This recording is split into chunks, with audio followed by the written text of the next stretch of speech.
share your same views and your same values. I'd like to hear more from our community about that. I know we have a couple here, but Axel, let me ask you, and Anja, let me ask you, what does the Maria Report mean to you?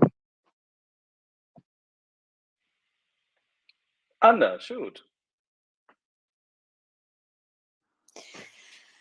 Well, let me put it this way.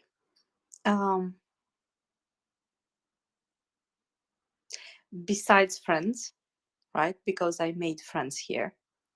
Besides a space where I came to participate in order to debunk information.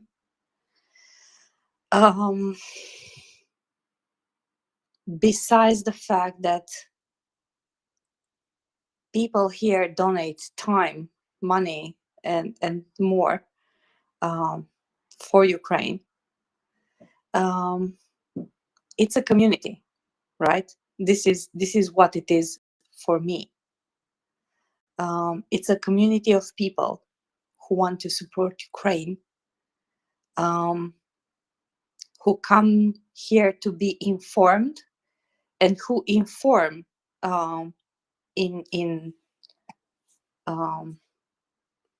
who inform as well. I've learned so much in the past year through MriyaReport and through the people I met here. So for me, it's a lot. It's a force for good, and it is a force. So I think we have power, we as individuals, and we have power as a group in order to help Ukraine. And this is why I'm here. This is why I'm showing up more often than not. So this is what's for me. Friends, support, like-minded people, and I know, and I'm glad actually that we actually did help people in Ukraine. So I'm really, really happy, and I'm glad. I have to say this. I'm glad because I love food. Food is life. Food is something that you cannot live without, like literally. So providing food for the soldiers might seem not much for some, but it's extremely important in my eyes. So it's something that I strongly support. Thank you, Wanda. Just think about that. I mean, what the work that Chef Zhenya and his foundation is doing is just fantastic. If you're in the Ukrainian armed forces, the Ukrainians, they have lots of food in their military, but that taste from home, having that home cooked meal, having those flavors, those memories of home, perhaps at the right moment, at the right time, that can make all the difference. And that's why we've identified for this spring fundraising drive that we're going to help Chef Zhenya and his work and what he's doing. And that's why I would just encourage everyone to consider that question for yourself. What does the Maria Report community mean to you? How do I help as I'm making decisions about my charitable giving? How do I prioritize? Does this community matter? Does the news and information I get here, the community bonds I can establish, is that important to me? And if it is, I'd ask you to consider making a donation today. It's in the nest. This is a very important mission for us because we want to grow and sustain our community and make sure that we can thrive. And one of the good things about being a US registered 501c3 is that it requires us to uphold the highest standards for accountability and transparency. So that means that our books are going to be a public record. We are going to take that extra step because it's important to make sure that we publish our third-party audited financials for all the world to see, to make sure that the world can see we are taking those donations and using it to fulfill our mission. That's absolutely important, and it's our commitment here because we are part of this community, and it matters to everyone. Axel, what does the MriyaReport community mean to you? It's a necessity. It's an absolute necessity that people who can step up do. And this is a continuation of what I think you and I discussed the first time we ever spoke. If you have the means to speak up, if you have the means to comment, if you have the means to contribute, in order to fend off what can only be described as one of the most sadistic, perfidious, insidious, infiltrating, derogating, and disparaging narratives in the world, meaning that thou shalt not be counted, thou shalt not be free, you are nothing, you don't exist. Because that's what the Russians are telling people. Ukraine does not exist. Your culture is nothing. You are merely little Russians. This is completely unacceptable. And it is necessary. It is a category. And whilst that in the past, not everyone has done, if you and I don't do this now, who will stand up tomorrow? Who will defend day after tomorrow? And how will people remember us? It's a moral imperative. It is also a privilege, an absolute privilege, having been here with more and more and more really exceptionally capable, tolerant, funny, very charming people from all walks of life, from what is essentially a global community, arguing about this, participating in this, finding expert opinions, details, pretty much all the arsenal of ideas, concepts, and information which we need for this. Because there's nothing which we as open societies cannot touch. There's not a single topic we cannot deal with. We are the West. I'm sorry to say so, because the concept between West and East stops with a dateline in your mind. And that dateline is, have you escaped medieval society? Have you gone through enlightenment? Have you found that categorical imperative? And if you have, essentially, whether by reading it or by just simply experience it or by visceral understanding, converted your own John Locke into something sensible, then it becomes a privilege to be part of that fight and do it. And it's a sincere pleasure because it's radio. I like the radio. I like radio since a child. That's why I like Radio Yerevan. I like the BBC of the early 1970s. I like the way Radio Free Europe, or at that point in time, many radio stations in Northern Europe actually were very, very calmly dispelling narratives. And whilst we're not always funny here, because we can't, in the face of genocide, it's hard to be funny. It really is. And I'm as humor impaired and challenged as everybody, if not more. But I think that we have found a way here to find, from time to time, comic relief and make sense of it all.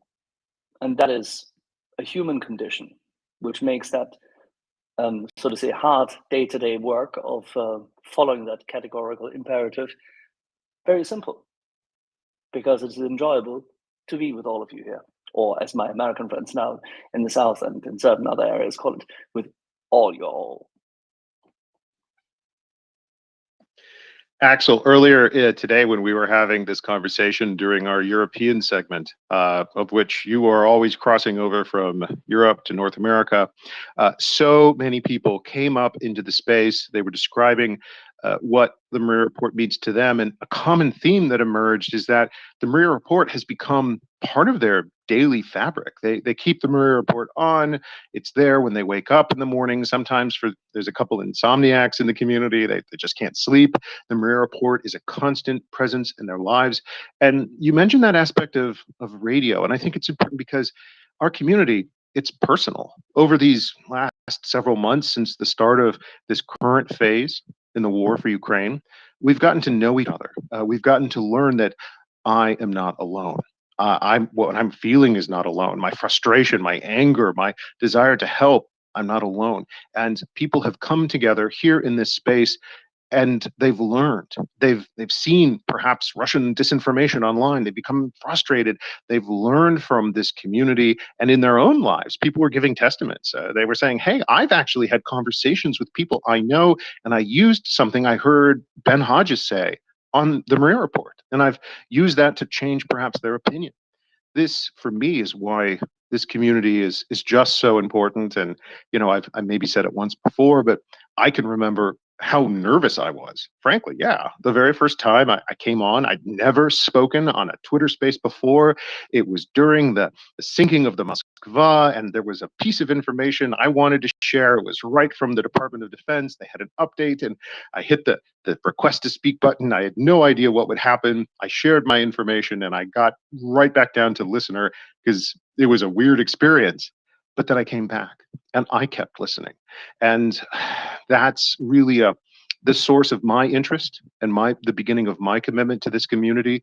And I have seen this community thrive and grow. And that's why it's so important during this special week, as we go into a very holy week ahead of Easter, as we prepare to file our taxes here in the United States. It's why it's so important. I would ask everyone to donate to the Maria Report.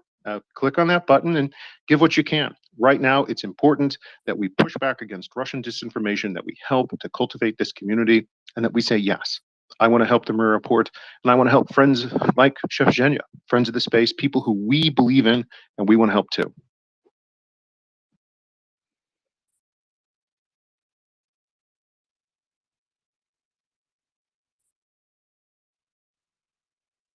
Peter, comrade Peter. Do you have any more Radio Yerevan jokes for me, Comrade Axel? Russia is always called a petrostate.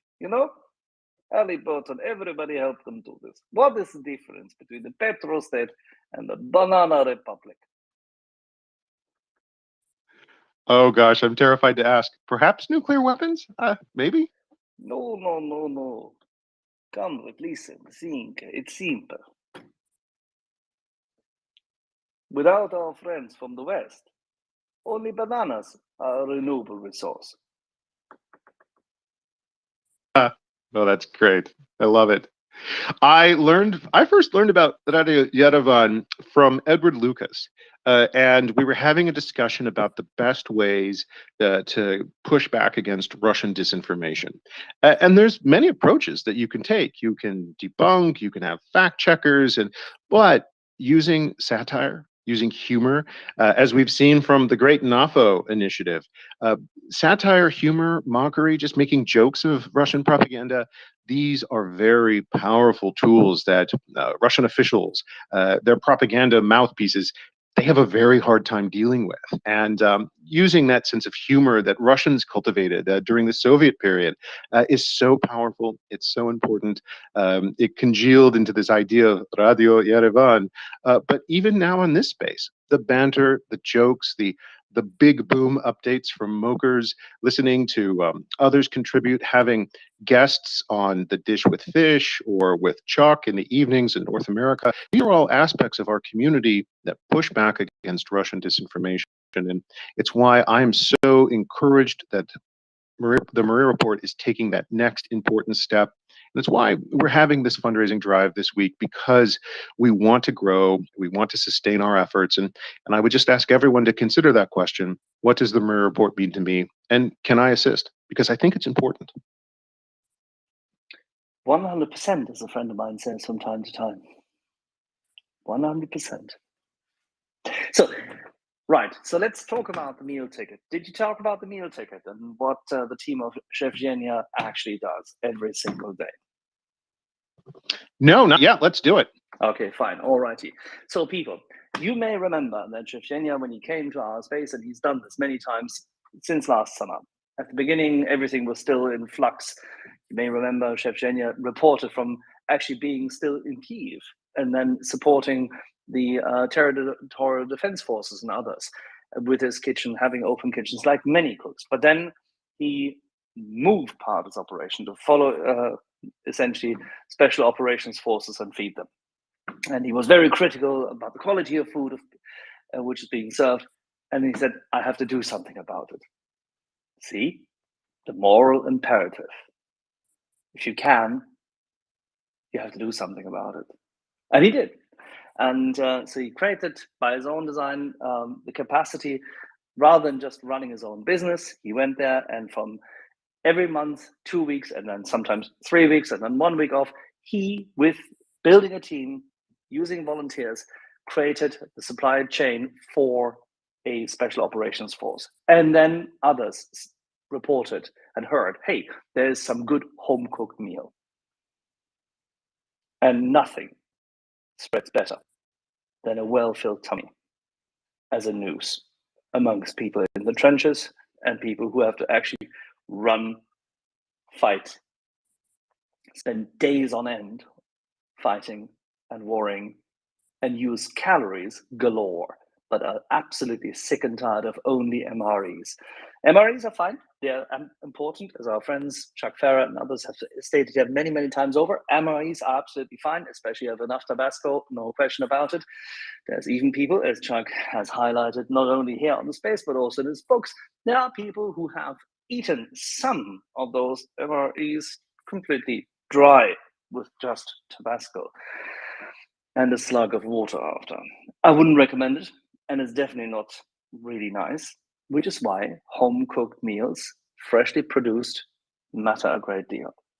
Provide the right kind of amount of vitamins, the right kind of amino acidics, and the right kind of proteins and carbohydrates to people. And that's what he and his team do. And of course, that includes soups, because without soup, Peter, what does not work without soup? Well, as we know, the Ukrainian armed forces are very soup-centric, Axel. Exactly. And even our friends in Fort Sill in Oklahoma found that out. So, without soup, the Ukrainian army will not fight. Maybe they have to, but they will not fight happily. And they may not be fighting as effectively. And somehow the whole country runs on soup, which is completely fine. The same goes for many other countries in the whole region, but Ukraine is extremely soup-centric. This is what Shevchenia does with his team, and he does it extremely well. And for example, a typical meal on average, not always perfect, but on average, a typical meal on base has a total cost of about $8. That's the price of a meal, which is a daily meal. That's a meal package. It's not just the one little thing which you open up and rip it up and then have too many calories and too much protein at one given time. It's actually a meal package. And that's the whole thing. This is about daily meals. That's on base. So if you're an SOF soldier and you come back, you have rest and recovery, you're on base and you're being fed by Shevchenia and his team, that's what the cost is. And Shevchenia has been soliciting donations from all over both Ukraine and abroad. Many individual donors, some larger, some smaller, have joined up and helped him do that. However, in the meantime, many more deliveries have been organized. Given the success of this, as I described, there's nothing which sells better than good food in this environment. There's a whisper campaign, quite literally, going across the front line. This is good food. How do we get more of it? And that is supplemental to what you have as MREs, but it's very, very good also in order to beef up your strength when you're there. So on average, a meal as served with delivery is about $12. That is an exceptionally good price, and that is how it works in this field. There are other variations from time to time. There are certain variations which are required by the SOF, when they have really high stakes runs and the likes, and then if meals are delivered into different areas, then the delivery cost is higher. But these are the kind of averages. So we're talking about feeding a soldier a home-cooked meal for that amount of money, be it on base or delivered to the line. That's exceptional. So let's make sure that more and more of those daily meal packages can be delivered. Please feel free to act on the moral imperative. I know we have, and we will continue to do so. I think Chef Zhenya is an exceptionally good symbol of how Ukrainians from all walks of life are rolling up their sleeves, taking a risk, and don't forget, he and his team are in Zaporizhia. Zaporizhia is close enough to the front line. If you check the news of the recent weeks, if you've listened carefully to the MriyaReport, you will have heard how many times missiles have not only shook, but hit and killed in Zaporizhia. We had it just 2 weeks ago. The volunteers who have joined him have rendered fantastic service. The Ukrainians who are part of his team do God's work, but they need help because this is a matter of logistics. This is procuring components and getting them out. And no, Chef Zhenya is not getting rich on this. Not at all. He's actually funding into it. So, and with that, Peter, where should people go and what should they do? Well, we want to make it easy for everyone. They can go to MriyaReport.org and hit the donate button, or we've got the tweet posted in the nest. It'll take you right to our donation page. Again, for American citizens, it's a tax-deductible donation, and for everyone else, we'd ask this. So we'd ask you to support the MriyaReport because your donation helps us build up this community, and it helps us help good folks like Chef Zhenya and what he's doing. And it's why we're calling it this drive our More Soup for You, More Soup for Ukraine donation drive this week. We think it's an important effort. And most importantly of all, it's part of our mission as an organization. So Axel, think about this. When we filed our official paperwork and when we received our official designation from the IRS, which is the U.S. Tax Service, recognizing the MriyaReport as a officially registered U.S. nonprofit, you have to put in those documents what your mission is. You have to describe what it is we fight for, why we fight for it, and what we're going to be committed to. Counteracting Russian disinformation, that's a big part of it. Helping our friends in Ukraine is also part of that effort. The two are connected. And that's why we've identified Chef Zhenya and his excellent foundation and the work that he does as the recipient for our effort here. We want to assist him. And a portion of all of the dollars raised will go to assist his Magic Food Army, because it's just so important. And something you said, Axel, really struck me. Just think about it. You've come back, you're back in the base, you're away from the line, and there's that smell, that memory of home. It perhaps like I say, at the right time, at the right moment, that smell, that flavor of a home cooked meal could be all the difference for you. And that's what we want to do. That's what we want to support. That's why we exist as a community. And it's why I'm asking our community, make a consideration about your charitable giving and ask yourself, what does this community mean to me? Click on that link and support the MriyaReport, because we're going to stay here 24/7, 365. Even after the war is won in Ukraine's favor, we want to build up a thriving organization that maintains this community. And this is the first step. All righty, Peter, let's go to our colleague Forrest. I'm still getting used to these two trees there. Forrest. Hey, I never realized that it's only the trees that you see in my name. I was confused, Forrest. It's the trees. It's the trees. The trees of truth. The forest. I wanted to come on and talk about what MriyaReport means to me.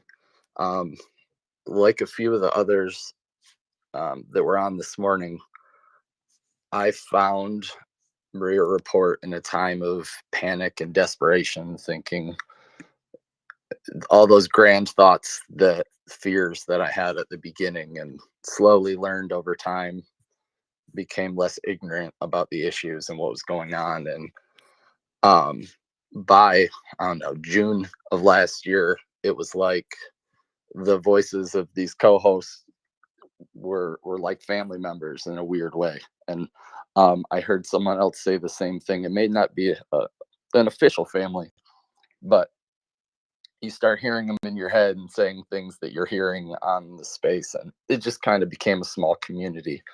I didn't contribute much other than when something was about space, which is another little passion of mine.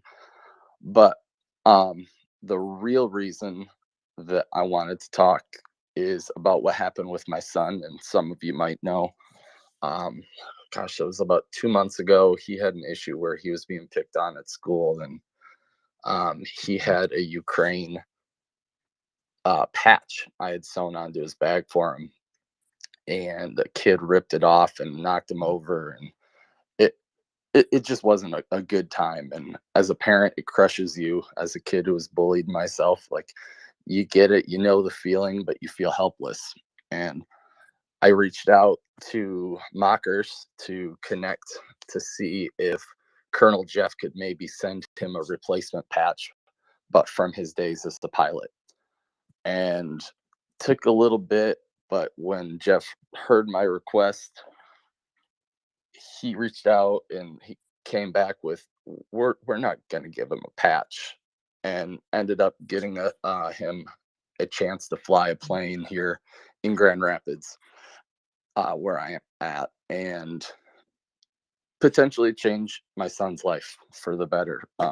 He wants to be a fighter pilot when he's older, but this family did that without knowing me, without seeing me, without ever spending time with me. So I wanted to give back, and so I started volunteering with MriyaReport. And if you're out there, and especially if you have front end web development skills and you want to be a part, reach out to one of the co-hosts, send a DM. I think you can message through the website too, and help give back. Not everyone can give in terms of money, but if you have time and some skills, it'd be great. So that's what MriyaReport means to me. What did your son say here on this space when Jeff asked him how it was? I'm pretty sure he gave a one word. Good. Yes, he said it was okay. He's not a man of many words. That's good. That's a very good prerequisite for being focused as a fighter pilot. And by the way, what other job in the world is there?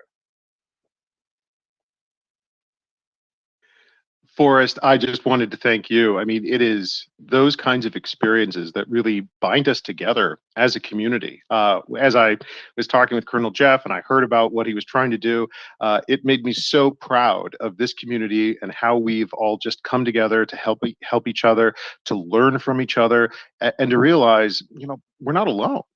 This amazing technology of Twitter Spaces has brought us all to the same place, so to speak, in time and place virtually. And it allows us to do good in the real world, to help our friends and to share information, to learn from each other. That's why we exist. And Forrest, I have to extend my personal thanks to you and everyone else who has rallied round to assist. So thank you, Forrest. No problem. Love to be a part. All right, back down to the rowing section on the galley. Thank you, Forrest. That's a good point, Axel. All righty, so I'm going to be on the space later on this evening, and I'll be popping in again tomorrow and throughout this week. But I'll just, once again, we've made it very easy for everyone to click on the tweet in the nest, ask yourself, what can I do to support this wonderful community? And we'll be continuing this conversation throughout the week. So Axel, keep it up. Wait, I'll tip the hat. Don't run. You're running. Oh, no. Don't run away, because we have to tell people. The PayPal account of MriyaReport is what? It's like fresh. Exciting. It's new. So in case PayPal tells you what? That this is under review, that does not mean that Comrade Khrushchev is looking at your data. No, it means that PayPal, because the PayPal account of MriyaReport has been set up when, Peter? How many days ago? Goodness, yeah, just a couple days ago. But I was part of that effort, and I've made sure that we've crossed all the T's and dotted all the I's, and we will continue to uphold the highest levels of transparency and accountability in our efforts. And still, PayPal tells people that it is currently reviewing transactions. So please be patient. This, by the way, I do remember it. My first donation to MriyaAid in Canada, when I did it last year, right at the beginning of its setup, had the same thing. And it took a few hours. Sometimes things take a while. That's fine, because we can wait. We're patient. Alrighty, Peter, now you can run. I have Nick here who I can lambast and play with. That's fine. I'll stay on as listener, and I'll answer any questions that folks have. I see we have a couple hands here, and I'm looking, and there's lots of good tweets people are tweeting out. So I would encourage everyone to keep it up, and let's take some hands, Axel. What is it with these hands? What do these people? Really seriously, Peter, in terms of good radio, what is it? All this audience participation. Somehow it sounds like the 1980s revolution in talk radio. But it's different. It's better. I mean, back in the day, you would just hear some voice on the radio talking to you and you could connect with them. But the interactive aspect of this community makes it so powerful and addictive almost. This is why I love the MriyaReport. So in case you're really into this, I can only highlight to you, this here is where it's at. Because this is where you can contribute, but you actually have to stand up for what you say. So if you come with bullshit, trust me, somebody will come to call you out because they know something. We have people here from all walks of life, and that's funky. That's really good. It's actually very helpful. But we're civilized. So we're going to call you out a little bit. And maybe we can send David Farrell after you, or if something is really, really strange, Nick will make fun of you. All right. Miscellaneous, then Sean, then Daryl. Miscellaneous. Hello, greetings to all of our listeners. Grüße. Here is Radio Moscow, and we got great news for you. A new tractor has left the factory and will be soon supporting our happy comrade in his amount for the good of all. And best of all, the tractor, has even 3 good tires. So let's celebrate. A good tractor has been made. Does it have good amount of horsepower? It's not important. It has 3 good tires. 3 good tires and 2 horses in front. Very well. Well done. Yeah, salute. And with that, we go to Sean. Hey, good afternoon, everyone. Thanks for letting me speak. I've been up a few times, just can't say anything any better than the others have had as to why I'm here. Been here since March. I just got my Twitterversary, 1-year Twitterversary email about 3 weeks ago. So I've been with you pretty much that long. You know, don't even have girlfriends. I've had much less time than that. So definitely consider you all family and appreciate everything you do. So wanted to ask a quick question. Nick has encouraged us to come up and ask those simple questions. So I've got one for you. As an archaeologist, I used to think I was the only archaeologist here, and then Shovel Girl, no shout out to Shovel Girl. So archaeologists are representing, but had a question about tanks, and I see Daryl's up, and I know there's some others who could probably answer this, but I've always wondered.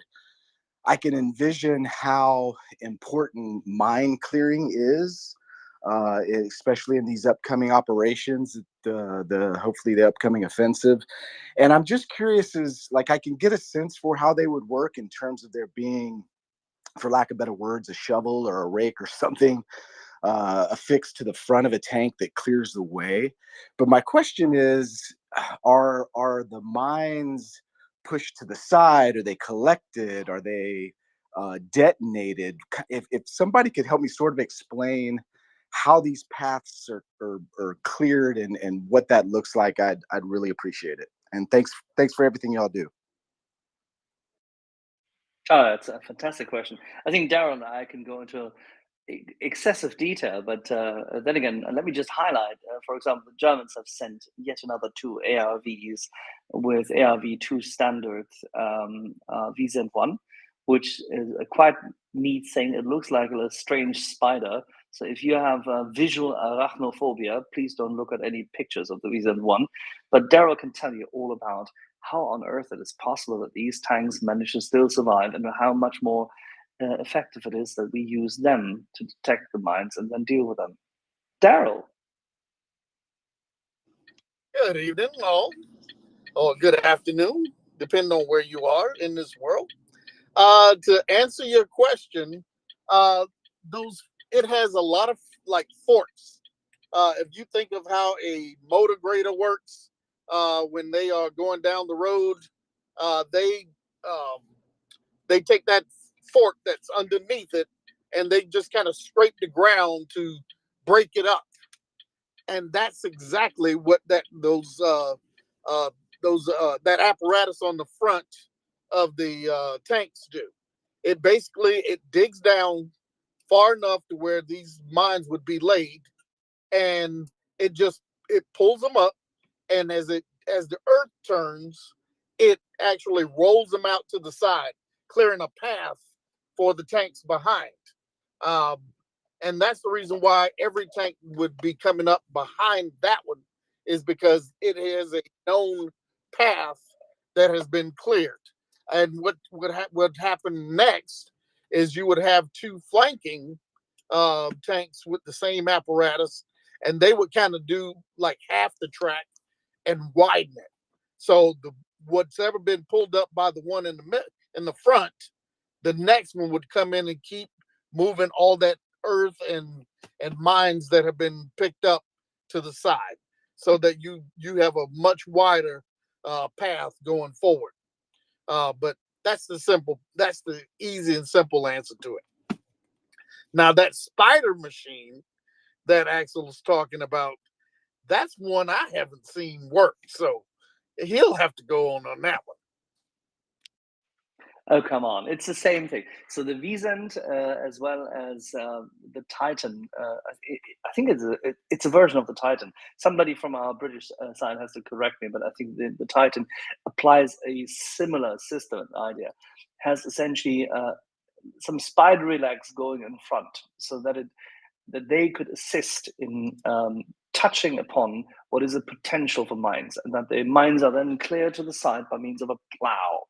Now, if a mine explodes, it is too far away to impair the tank. You would probably lose the spidery legs, but at the same time, these spidery legs have sensors underneath them. They have pressure sensors, and therefore you would be able to sense that there is something and therefore stop. That's the whole point. And if something goes wrong, hey, you're far away from the front end of the tank. Roger that. Appreciate the info. And Sean, if you like, I'll try to dig out a friendly video from FFG in Flensburg, who've actually been working on the ARV from the VSEND, and maybe we can post it up in the nest. That'd be great. Yeah. Again, I was just trying to get a sense for whether you would anticipate like detonations, or again, more. It sounds like it's more like a snow plow that just sort of shoots everything off to the sides, and I assume they're later collected. The problem is that unfortunately you cannot control the fact that there, from time to time, there will be detonations. That's exactly the issue, and that's also the difficulty, because you can end up in situations which you cannot easily control. And how do we put this? Now, mines are not necessarily a fully controlled asset. Daryl? They can go boom when they feel like it. The thing with those, when you pick them up and you lift them off, they are already set. So you will have the instances where they may, in fact, go off with that blade, with the blade being damaged. If that happens, um, there is a possibility of some damage to the vehicle. Um, the bosses and other attaching points onto it, they could fail. But in some cases, there's springs on them, which allow them to pull. They actually will flip up, and it can survive if it's not, depending on the type of mine that it is, how much um, C4, whatever they use inside of them, how much it is, and depending on where it was hit on the blade. But that's it's real. It's still a real steely process where you got to have nerves of steel because you are on a active mine field, and that's the the thing that it will give you the heebie-jeebies, knowing you're in a minefield like that. But them moving the mines, seeing the mines lifted up, makes it real comforting to a point. Daryl, did you have the M115 in the core? Let's see. That one I couldn't. They did both. What year did it come in? I think they came in 2006. You're not talking about the Ace, are you? It's it's ASAR. It's a assault breacher vehicle, and they came in also they came in as a mine clearing vehicle as well. Okay, yeah, that one actually came in actually in 1989 because we actually had them in the breaching of the berms in Iraq. That's the breaching vehicle, and then later on they added this spidery thing in front to also do mine clearing. That one I hadn't seen yet because I have been away since probably 1997 is when I left everything behind on that realm. What? You went AWOL? No. I was a contractor then, and that's where I actually worked with a lot of that stuff as far as the maintenance side of it. But I left that in '97 to come to the railroad. But so some of the stuff I did not see. There you go, Sean. I hope that gives you a proper answer. And in the meantime, if you like to see how these kind of things work, there is a very cool video which I just saw here on YouTube where the M1150, the assault breacher vehicle (ABV), is actually pictured. It's quite cool, and that is in its mine clearing, say, capacity. And it's pretty much the same as the VZent 1 and VZent 2 in its mine clearing capacity as well in Germany.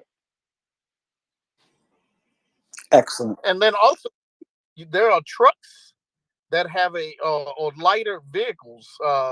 Some of the Bradleys have a mine clearing system, and it's not exactly the same, but they actually just clear a path for the tracks itself and not the entire vehicle.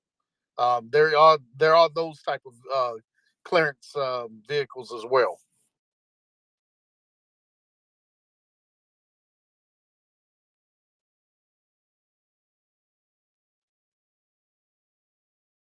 I didn't crash here. Sorry, no, I apologize, Sarah. I didn't mean to drop off.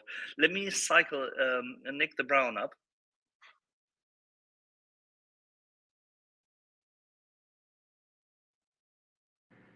And I just wanted to say, Axel, one of the reasons why I put my hand up, and I don't think I can shake a stick to what was just said about his son and that whole deal, because that was just fabulous. Mine is just a very simple one. I came here seeking information because I am very, having been in that realm for a long time as far as dealing with the equipment, this, that, and the other. I was just very interested in what was going on, and and of course a bit of history along with it. And a friend of mine brought me to the space way back in the end of February. Um, I guess the war had been going on for 4 or 5 days by then, and I came into the space and listened in, and it was just listening to Furlane's voice, um, her talking about things that were going on at the time, and her ability to smile, laugh, at some of the stupidity of it all, um, and her coping with it in that way. And that was touching in itself.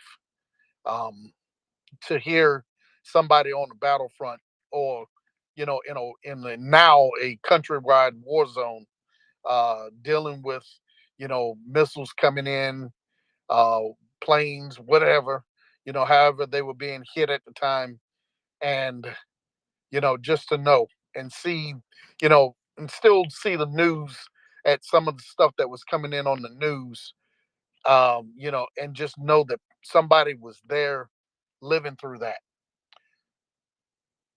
And then it came to the point where I had questions, because there's some things, I grew up during the Cold War period, so a lot of the stuff, the whole mistrust of Russia, the whole 9 yards, was pretty ingrained. But there was a lot of things that were not understood about the countries behind the Iron Curtain.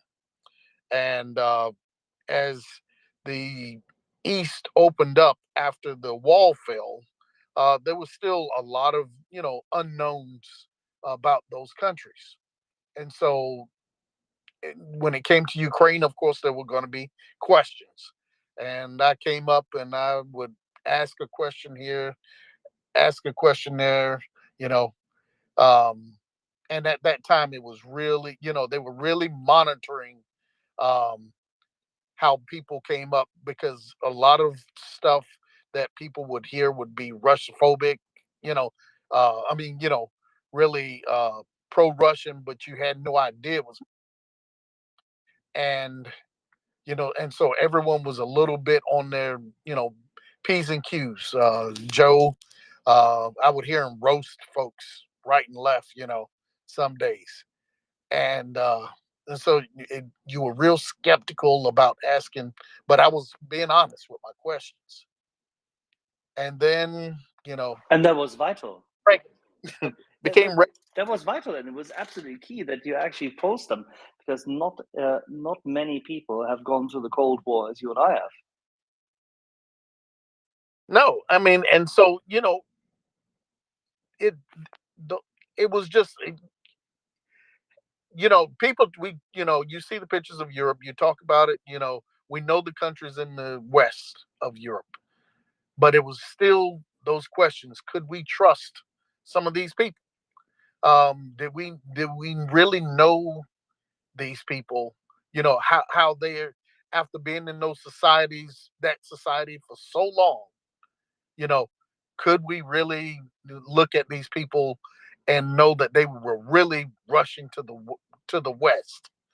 And of course, you had all the countries, Poland and all of the rest, they were coming over, and they were being good stewards of the democracies. And so this, when this started off, didn't know much about Ukraine, but then, being told, go look at this video, the uh, the one that took place in the Maidan, and go read this book. And it was really, really eye opening.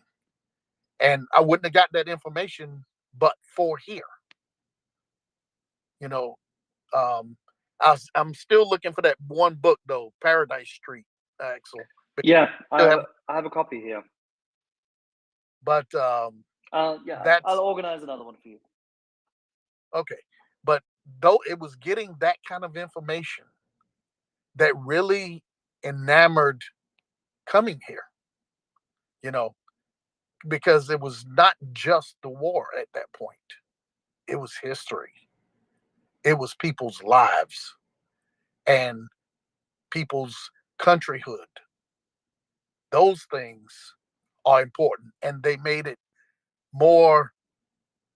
Uh, um, it made it more. It brought it home because here we fought for some of the same things, not just America, but as an African American, even the stories that were told about Ukraine then, and what they went through. I identified with a lot of those things just for that reason. And that's what really solidified that I wanted to be, I'm gonna be here and help. Um, and then when I was asked to help, you emailed me and you sent me a message, and then me and Joe had the conversation, and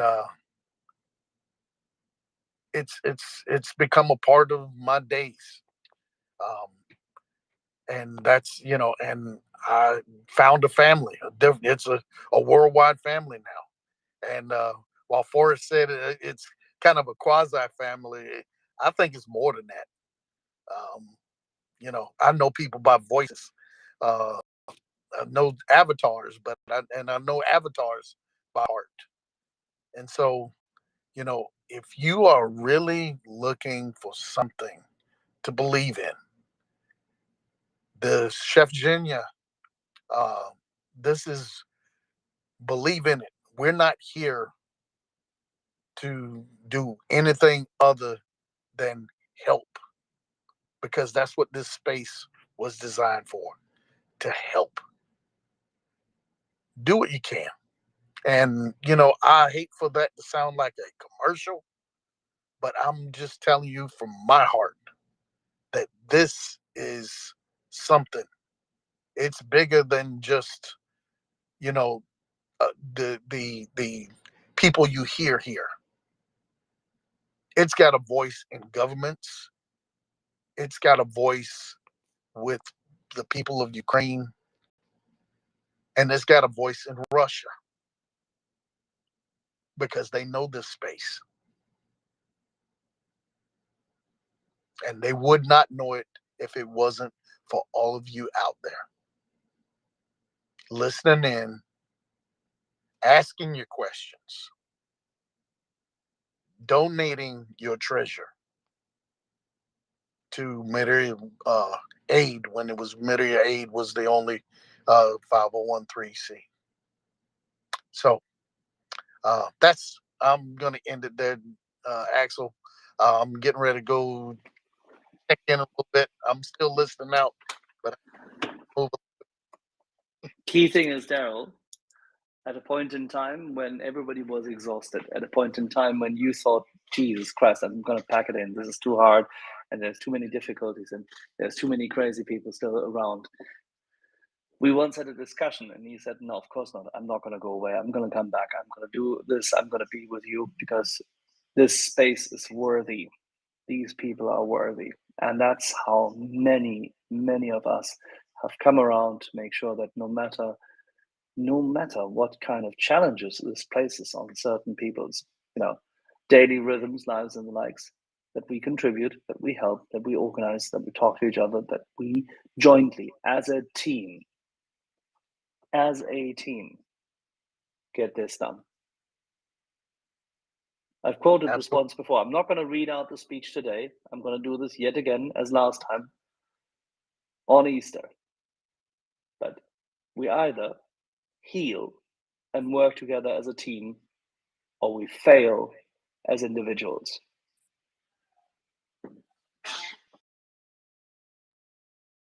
Yes, we are but a team. Nobody's here by themselves. We support each other, even if you don't see us here. There are people that are there supporting the ones that you do see. We can't all have a microphone, and we can't all work on the computers. We can't all be the video guy because that's not our skill. But the ones that have that skill or skills, they're doing it, and they're doing it very well. If you look at the videos that are produced, if you look at the sound on Spotify, there are people that go in and make sure that those things are there. They sound good. They are categorized. They are such to a point where they are now a part of history, because all of you right now being here are a part of history and of the record of the war in Ukraine. So just think about your piece in this.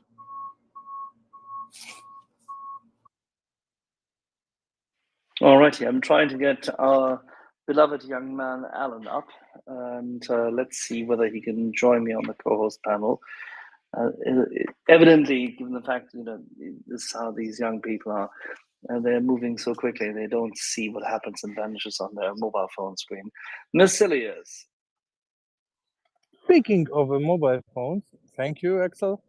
I cannot find the announcement for seeking of someone to help in the web development realm in the Nest. So if someone needs some helps, since I'm living in an expensive city with a lot of children, it will be probably easier for me to donate also some help in this regard. At least additionally, so you can DM me. I got like 12 years of experience. Schick mir mal eine Nachricht. Meld euch mal einfach mal. Mach ich. And when we are speaking German, I posted in the Nest a very, very interesting video which is making its rounds throughout the networks of YouTube, where a German professor from Thüringen University explains in a very brief, or debunks, like this, I think it was 8 most profound Russian narratives within 35 minutes with such a perfect accuracy and level of professionality, which you can only expect from a long-term university professor. Very worth looking at and understanding, spreading, and very good 35 minutes to spend. Thank you. Machen wir. I sent you a message, by the way. Alrighty. Dann ich für immer gerne Sean. Yeah, just one last comment before I drop back down to listener. Just having spent. Sean, are you also waiting for Alan to come back as a whole co-host? Right, you are, right? Exactly. Yeah. I'm with bated breath. What is it with bated breath? Exactly. I'm sitting here. I'm sending him invitations. He's not coming up. I mean, Sean, you need to let loose this beautiful hound dog which you have in your avatar and chase Alan to the co-host. That's Peaches. She's something sweet. No, just kind of wanted to again make a quick comment. I again, having joined long ago, spent several years in summers in Ukraine working, and when the war, this part of the war first kicked off, I was just desperate for information and trying to keep up and trying to figure out what was going on, and it was this place that got me through. People like, I'll never forget Nina. Some of I haven't heard from her recently, but some of the things she said early on and what were really some dark times, and Furlane and others who talked about just even the mental health issues that were critical to get me through, as somebody who's 1,000 miles away, but concerned and care and so, yeah, just this place has been a lifesaver, and here to the end. I'm with you all, and Slava Ukraini. Heroim Slava. Thank you very much. Alrighty, good. And with that, I'm trying to make sure that Alan presses the request button so I can send him a co-host invite. That's the interesting thing. Nothing ever changes. If you can remember from last year, March and April, the technical challenges some people have, same thing still applies in a little different way because the system is substantially more stable. We are in a much better shape. We can even speak to people who are originally from Oklahoma City and are now currently driving to Ukraine in a reasonably stable fashion. If we want to, of course. Sometimes we don't want to because, too many Okies, it's also not good for the weather. It's kind of hurricane-esque, or is it twister-esque? I don't know. It's probably, is that a word with you there in Oklahoma City? Stormy? Yeah, there's actually a movie called Twister. Oh, really? Prominently features a lot of Oklahoma meteorologists. Astonishing, and a very interesting cast of young actors and a couple of older actors, and all of them together. Mr. Seymour was also amongst them, wasn't he? Indeed, he was. He played a bit part in that movie, but still a pretty good movie, despite the 90s era graphics. You are really insidious. Come on, please. It was a nice story. Even Alan and I remember it, albeit that it was already in color. It was a nice story, but they kind of lost me with the two cows flying around in the air, mooing. It had a Sharknado feel to it. Are you sincerely telling me that there are no cows in Oklahoma? Oh, there are plenty of cows in Oklahoma. They just don't do a lot of mooing as they're flying through the air. And the majority of them in Oklahoma are not dairy cows. They're food cows. Milk cows aren't our thing. So you don't screwed have up that one little part. You don't have black and white Frisian milk cows. No. Good. All right. Ryan, whilst Alan still tries to find the button with which to accept the co-host invite, which he doesn't see on the screen because I don't know, maybe he just needs to throw away his phone and do it again. There's Alan. If you remember, at the end of the rotary dial, there is this little spiky thing, this metal piece. This is where you stop with your finger when dialing. Okay. And you have to let the rotary dial unwind itself completely. Because otherwise before you it does start the next exactly number. because otherwise it does not cycle you up to co-host. Well, Axel, I'll try again, but I think I'll just have to recycle completely. I did accept; it made me a speaker. I just wanted to say to Ryan, is it common that a tornado strips pieces of clothes off just one by one? I remember in this movie Twister you're talking about, one of the lead actresses, whose name I can't quite bring to mind, lost her clothes. And I suppose that was a clever way for the director to expose her, so to speak. Which one lost her clothes? I don't think that Helen Hunt actually lost her clothes. I think she did, Axel. No, I think she was only in the shower. I remember her being in the shower, and she didn't lose her clothes.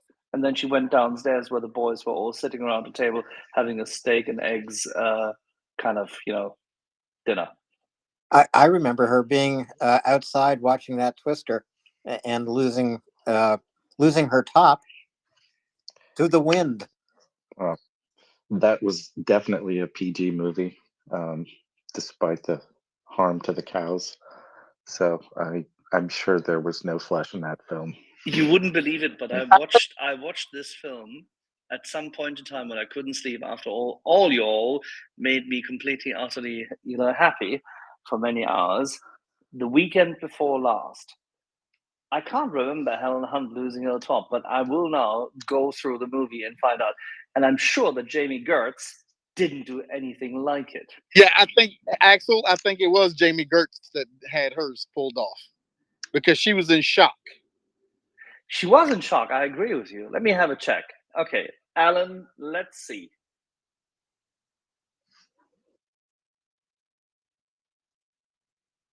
And to the MriyaReport audience, we apologize for the slight recap of a 1996 movie which only matters to people who are in either tornado or hurricane country, or who are completely, utterly smitten with Lewis Smith, if that tells you anything. Righty-ho. Onwards with regular programming. Alan, please recycle, and we'll talk to Anda in the meantime. Anda, do you have questions? I always have questions, Axel. You don't always like them, and other people for sure don't like them. What? but I always have questions. This is I kind of you know, I had questions when I was a little girl. I had questions when I was in school, and I kind of perfected this one as a co-host here at MriyaReport. So it's actually harder for me to state something than to. Does it have to do with ice cubes and whiskey? Does it have to do with ice cubes and whiskey? I don't have questions regarding ice cubes and whiskey because I totally I told you this. I will tell you again. Uh, whiskey is neat.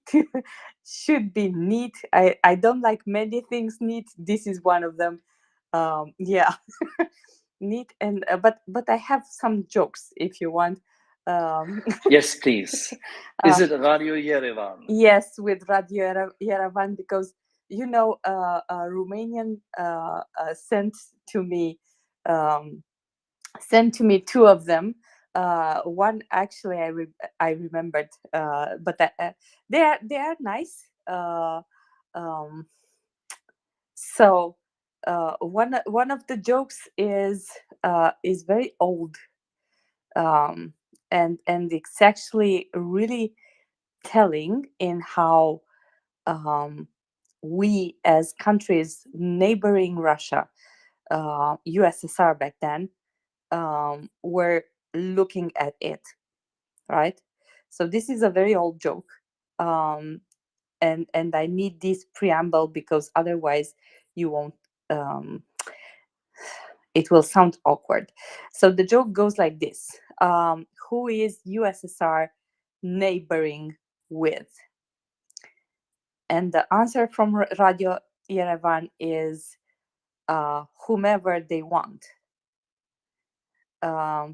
This is actually telling, right? So this is a very old joke prior to our revolution, and it's very telling because we already knew that Russia has this hunger for foreign territories, and they consider they are entitled to have whatever they want. So Ukraine saying no, it's like, how, who are you to say no to me? So yeah, this is one of the jokes. It's very telling how we saw, and still they haven't changed. So this is one.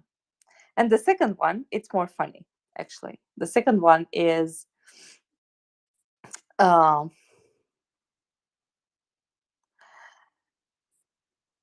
question, right? Question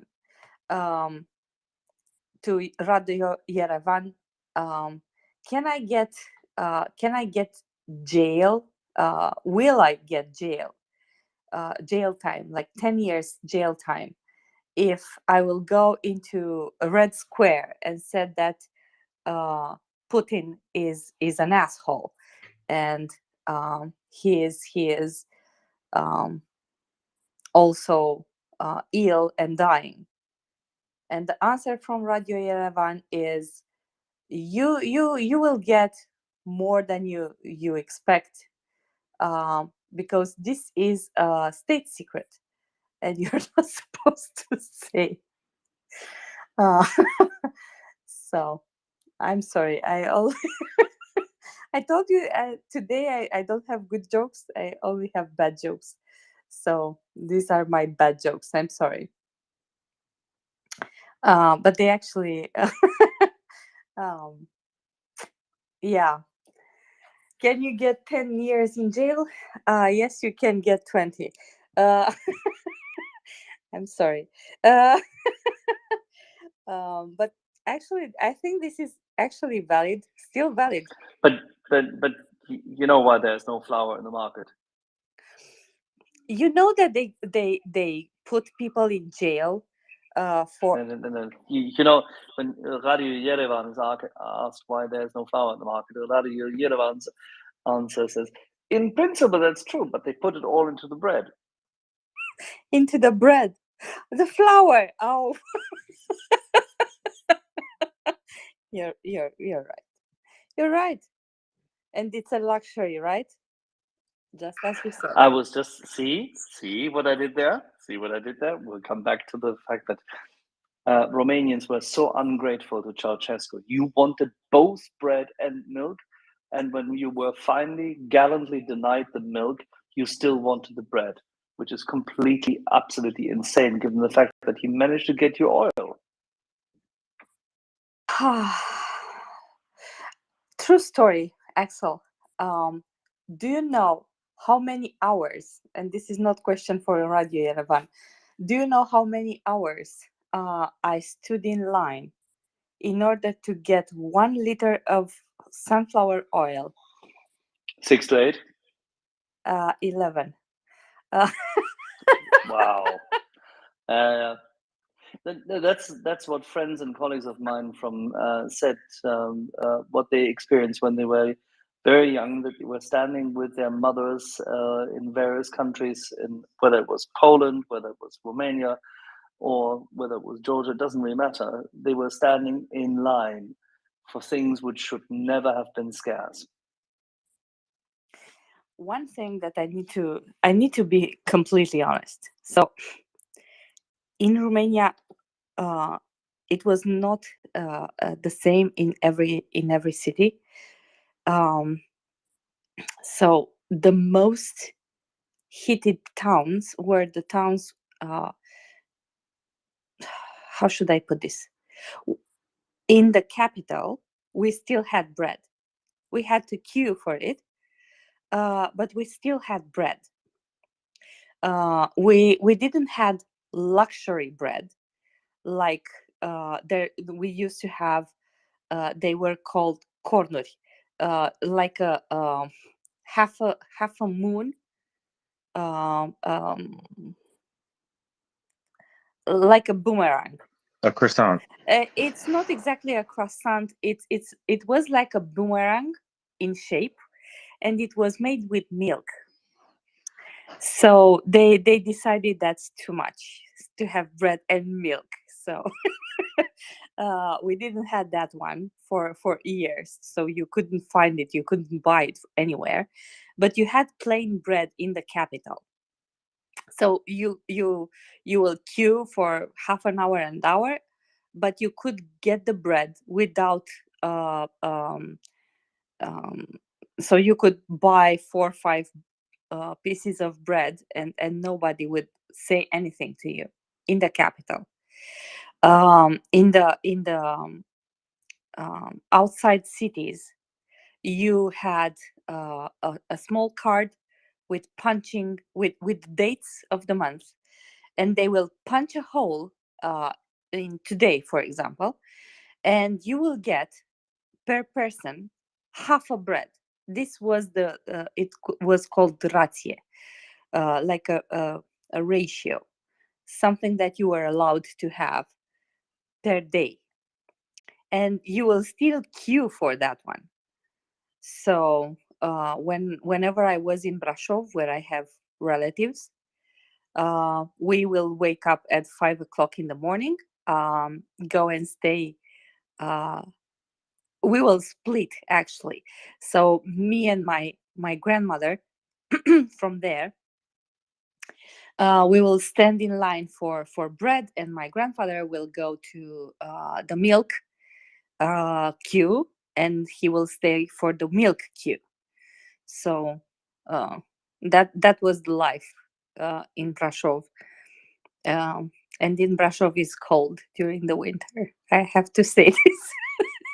Even as a child, you can feel it's cold. So yeah, the jokes with Radio Erevan, we there was, I have a good joke, a good one, a nice one, and I can twist it to sound with Putin. So we have a national character which is called Bula. Bula is the nameless person that will be blamed, and he will do all the stupid stuff in Romania. So all the jokes, most of the jokes were with Bula, and the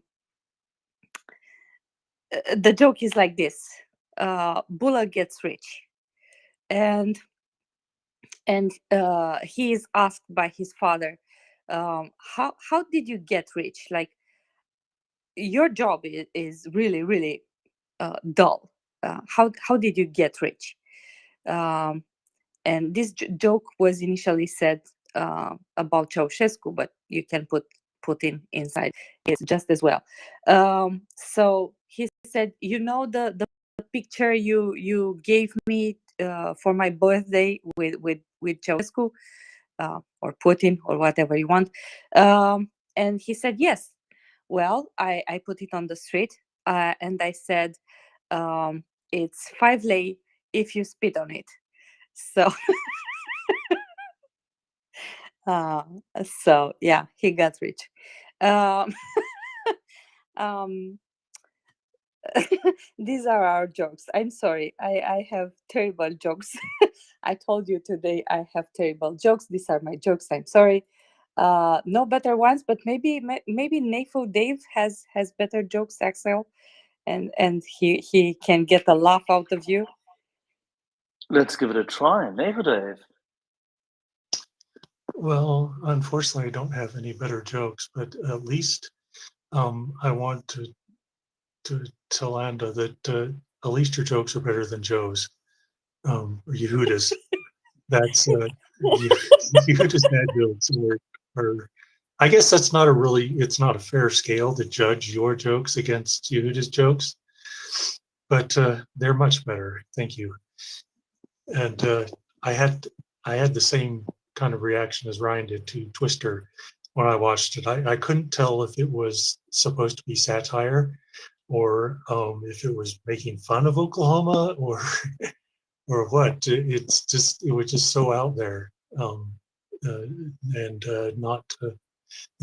I've been through a few tornadoes, and I did not see any cows mooing in there, and I didn't see anybody's clothes getting ripped off. And I certainly didn't see somebody strap themselves to a water pipe in a shed in the middle of a field, and then the shed be completely disintegrated and them walking away without a scratch. So many things wrong with that. Well, if you want one more joke, and after that I will have a serious question, right? So one more joke.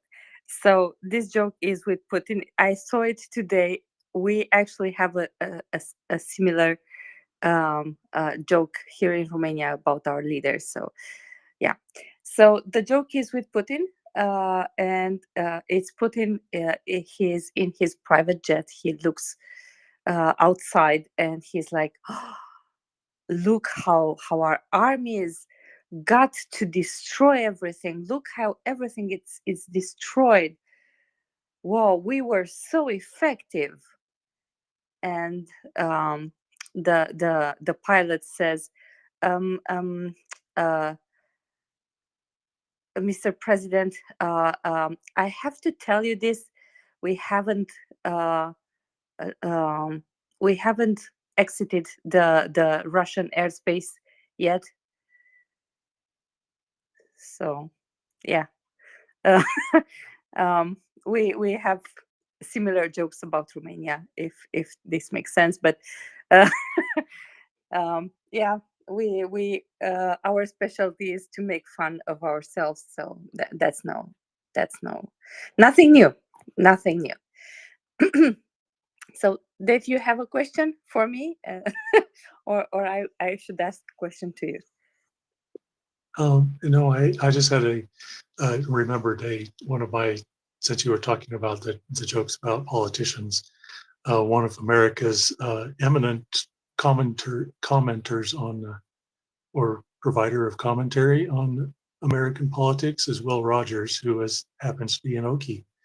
And Will Rogers said that we have the best Congress money can buy, or the best government money can buy. I can't remember if it's Congress or money, but That's very democratic, neighbor Dave.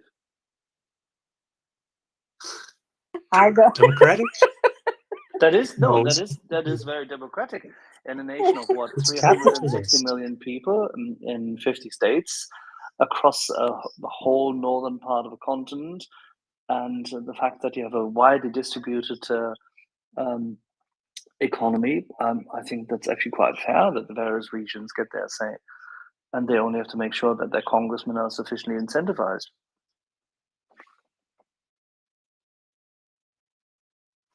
Yeah, it's highly capitalistic, I think. Absolutely, yes.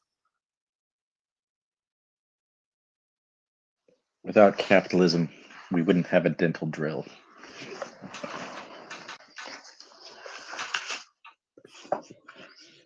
And nobody wants to go out at 3 o'clock in the morning and take care of the people's sick pig. So you're talking about pigs. I have two questions. One is about what was that animal that wants to be in a trench? A raccoon? Not a. I think it was a A beaver. beaver.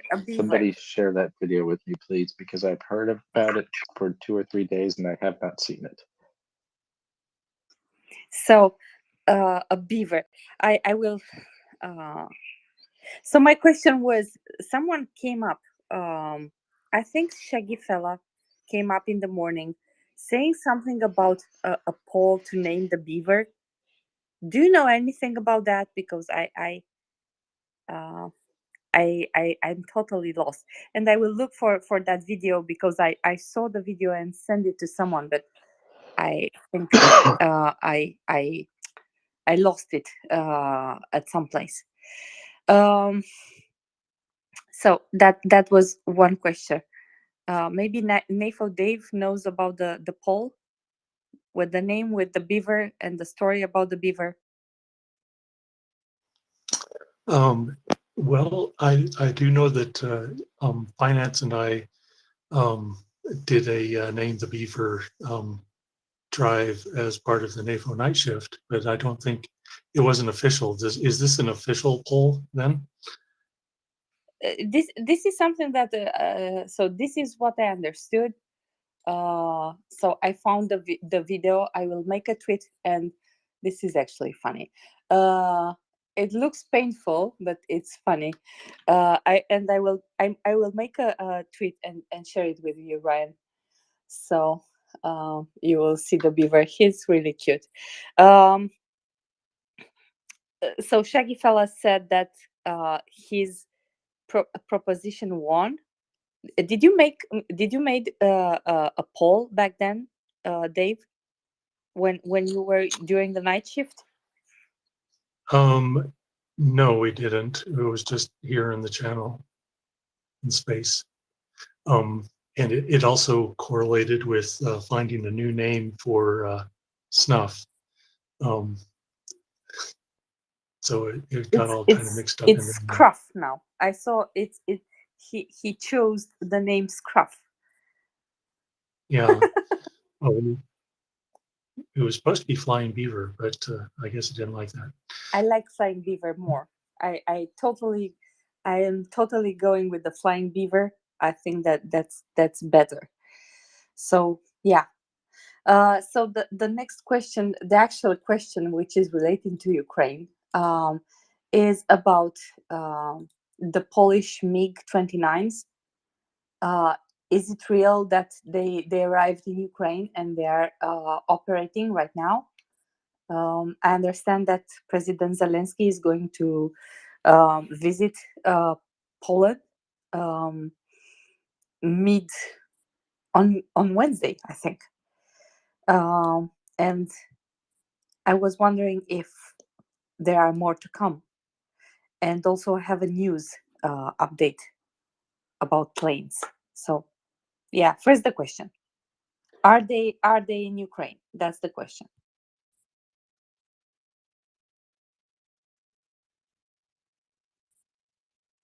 Complete silence. All right, so I'll jump in. all right. I do not know anything about this. So Judging by anecdotal evidence, and by anecdotal evidence, I mean airframes I may have seen moving down a highway, not quite in flying condition. I would say they are in Ukraine. I'm glad. And I won't say anything more than that. It's enough. It's enough. Help is coming. And help is coming because actually Romania is taking the air police for the Baltics from France and Britain, I think. I will check that piece of news. I read it yesterday, I think. So I'm looking forward for more transfers. This is what I want. I want airplanes in Ukraine. I want ammunition for Ukraine, and I want a clear plan on how we prepare for next winter. Right? So I don't want to hear that we are again amazed the winter is coming. I want a plan. I want someone to answer to me with a clear plan. And yes, I someone told me this morning that Gani said that I'm like a field general asking his generals what's the plan for the next 6 to 12 months. So yeah, this is what I want. I want a clear plan. I want order, and I want results. So I don't know if I will get them, but this is what I want. In the meantime, apparently we cannot get up Alan. So I hope he will come soon. And my tweet is almost done, but I need to finish speaking before I I finish writing, because I cannot do both. So hopefully someone else will talk for me to finish the tweet.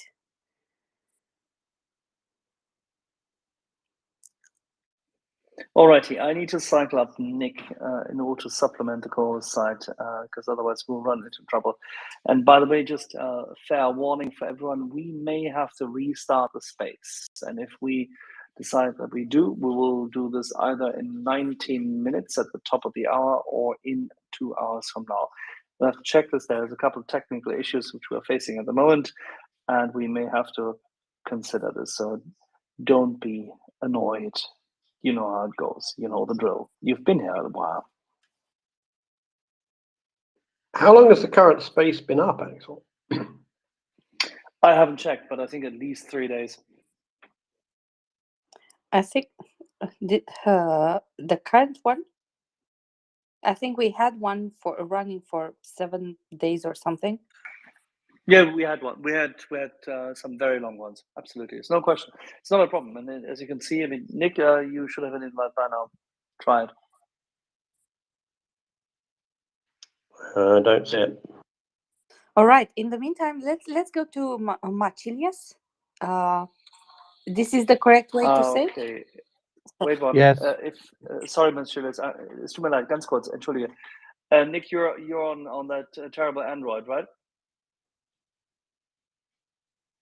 I'm on the Android where the co-host invitations always appear promptly. Yes. Yeah. Okay. No. I think I know what the issue is. Ryan.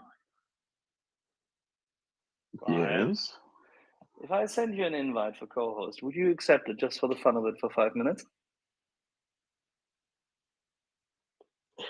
No,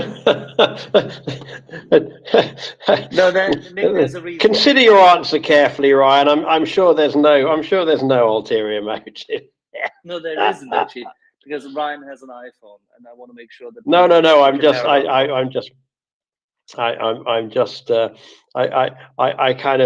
I heard that there are silences, and I could hear Ryan going, "Why exactly, Axel?" Yeah, I obviously tried to make it funny, but still, Ryan, let's give it a try. Sure. It is approaching midnight, and I am slightly sleep deprived, so I can't stay here completely forever. aware. This is just a technical test. Sure.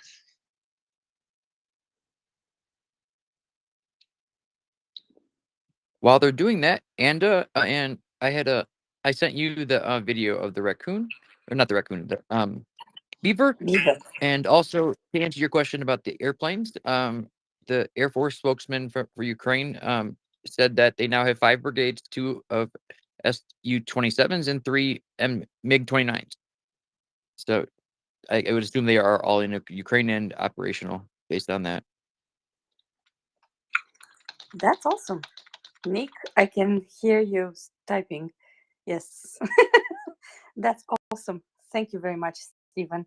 I will go right now in my All right.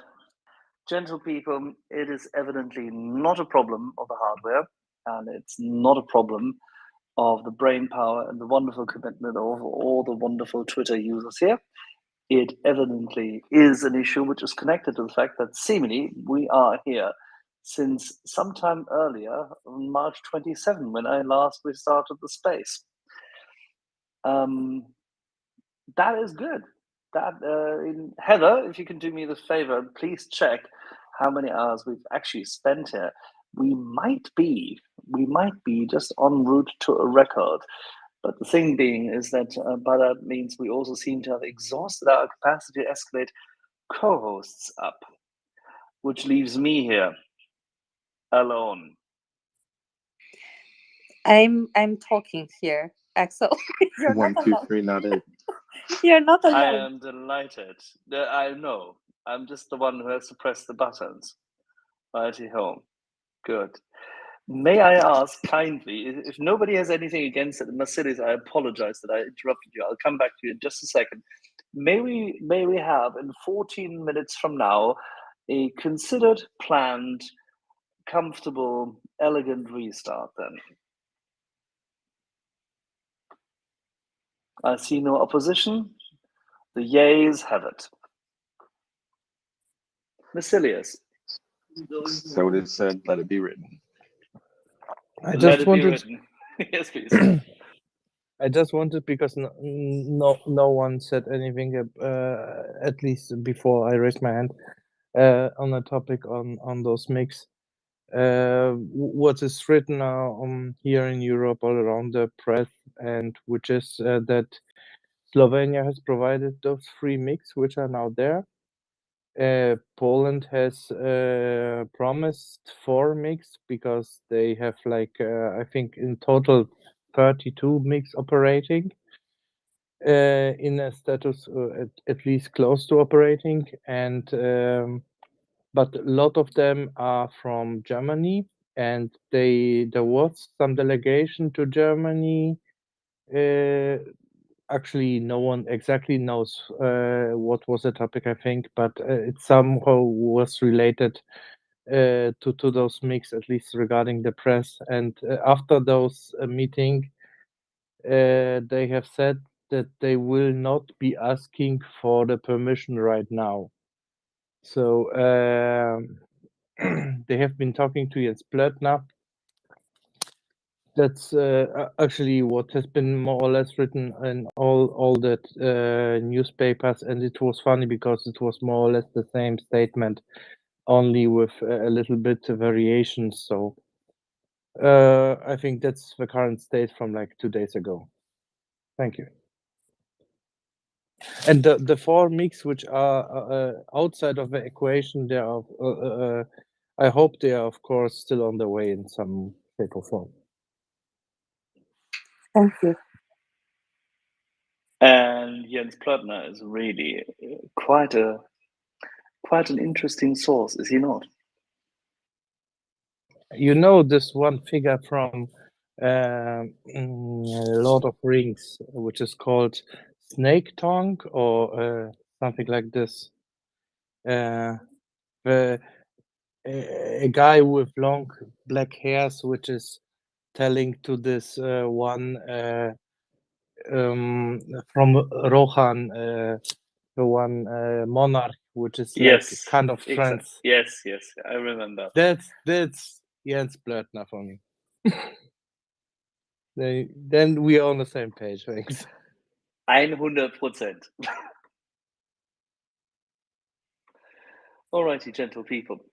Ryan, before you fall asleep over there, how was your day? Would you mind sharing what you've done there? Today was pretty fruitful. We took a day off for some R&R to celebrate Chris's 2nd birthday here in Ukraine yesterday. Today we got up and received a request list from our friend of the space for Lane, and we shipped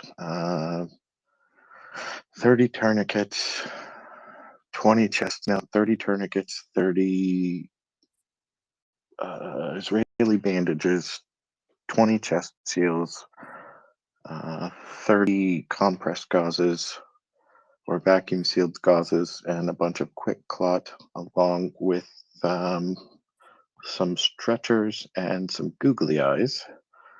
And hopefully her guys or the folks she was putting us in touch with so we could send this stuff to will be receiving it in the next couple of days. Shout out to Nova Poshta, who makes somewhat difficult and dangerous job a lot more easier from time to time. It's very good, and I understand that some of the volunteers who have gotten into the country now have finally succumbed to something which people had already forgotten. Yes, indeed. A few of us have been feeling pretty under the weather a week or two ago, and Nurse Anna came into town briefly. She was here in Ukraine for about 4 days. She spent a couple of days in Poland, liaising with some of the medical professionals that she's been working with to get wounded soldiers better medical care, or medical care in facilities that they're not having to introduce triage protocols in. Things like physical therapy and prosthetics are sometimes easier to get if you're in Poland. Any soldier here who loses a limb is qualified to receive a prosthetic. From what I understand, and I'm by no means an expert on this, there's a bit of a waiting list. She was checking on the burn patient, the Ukrainian gentleman that we were so worried about going septic. I think she's actually going to visit him on her way out of Poland, but she and Matt both tested positive for COVID. She got here and was actually laid up in a bed for probably a full 16 hours. She got up for 2 or 3 and immediately crashed again. And the next morning, we pulled out a COVID test. A few of us took one, and Matt and Anna came back. So, not the greatest Shit happens. situation. Yeah, shit happens. There have been reports of rampant COVID infections in certain parts of the country. There were some rumors about people potentially, well, I should say Russians, potentially using chemical or biological agents. People were demonstrating low pulse oxes in certain areas. I kind of took that with a grain of salt. I don't want to dismiss anybody's claims, but without solid evidence, it's just a rumor. Regardless of that, the concern was, at least a couple of weeks ago, that there was dangerously low supplies of medical grade oxygen, and the catalyst that's used in oxygen generation machines. So I wonder if there isn't a bunch of COVID going around that's causing these low pulse ox readings, and it's not necessarily chemical warfare. Regardless, a few of us have felt pretty crappy, and I took a test and failed it. Thankfully, I'm probably going to take another one in the morning, but I have at least 3 different doses of COVID vaccine in 2 different brand names, so I'm not terribly concerned, but it is what it is. Catching COVID is certainly better than catching shrapnel from a mortar or an artillery shell, so I'll count my blessings. I was just about to say that.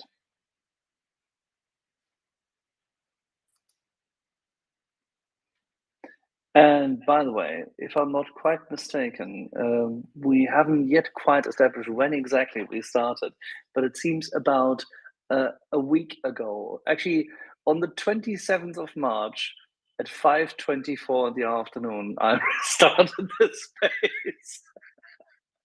Okay, yeah. All right, gentle people. In 6 minutes from now, bring your questions now.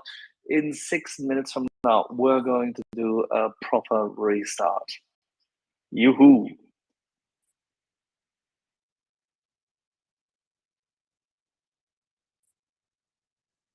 But we still talk until then, right? So Keep asking questions. I mean, Nick is here, Ryan is here, Vasilius, Nafo Dave, Chris. I can't cycle much around anymore. all right. So I will ask my questions. So one of the questions, Ryan, because you mentioned COVID, right? And this is actually something that we discussed, Dave and I. We discussed here in the space about what's happening in Ukraine, and the fact that it didn't go away, right? So it's not something that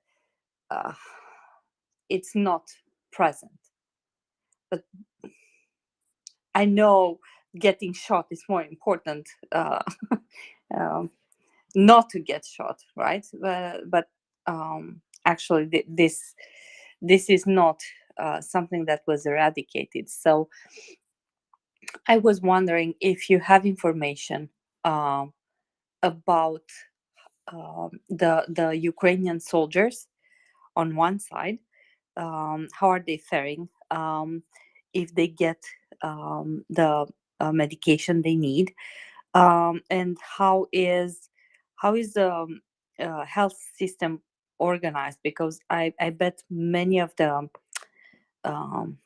hospitals are centered around trauma, trauma-induced wounds due to war. So the question was if there is space, basically. There is space. From my understanding, there is the traditional civilian healthcare system here that people would go to if they have a heart attack or an intestinal blockage or whatever illness.